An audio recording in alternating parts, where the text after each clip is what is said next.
Bonjour, Parashat Beshalach. Ça y est, le peuple d'Israël est sorti d'Égypte.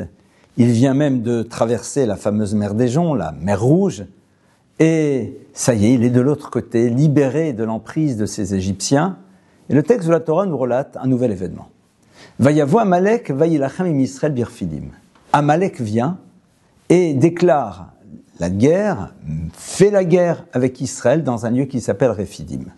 Et tout de suite, Dieu dit à Moshe qu'il doit dire à Josué de prendre avec lui des hommes et ils vont combattre.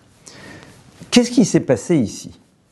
Amalek, c'est ce fameux peuple qui tout au long de l'histoire va vouloir lutter contre ce que représente le peuple juif, c'est-à-dire un peuple qui est dans une relation constante avec le Créateur de l'univers, et ce, quels que soient les moments de son histoire. Mais le texte nous précise que le combat a lieu dans un endroit dans lequel il y a un nom. Et ce nom, a priori, qu'est-ce qu'on a besoin de le connaître ? Non, Rephidim.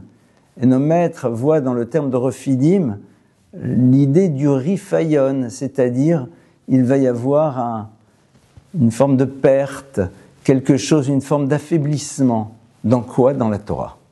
Et on crée ce lien entre cette bataille entre Amalek et le moment dans lequel il y aurait une forme d'affaiblissement dans la Torah.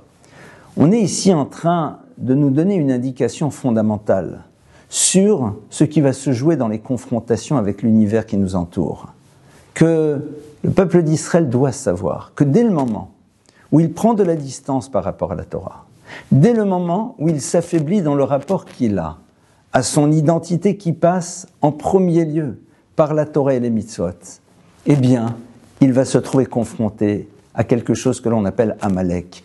Amalek, c'est un peuple qui cherche à déstabiliser le peuple d'Israël. De différentes manières, ça va être aussi des tentatives d'assimilation.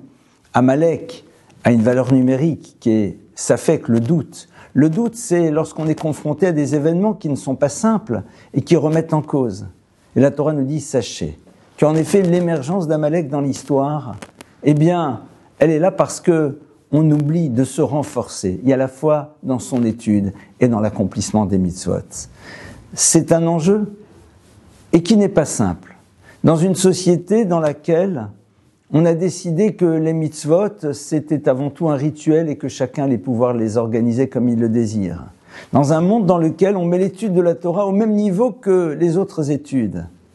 Alors qu'en vérité, la Torah, elle est au cœur de l'identité. Elle est l'élément qui donne la force au peuple juif de pouvoir continuer dans l'histoire. Amalek arrive, et immédiatement, évidemment, Yoshua arrive avec les enfants d'Israël qui vont commencer cette bataille. Et le texte nous dit que Moshe est là, lève les mains au ciel. Et quand il lève les mains au ciel, le peuple d'Israël gagne. Et les maîtres du Talmud disent, mais je ne comprends pas quoi, parce qu'il lève les mains, nous gagnons, quand il les baisse, on perd. Et non, évidemment.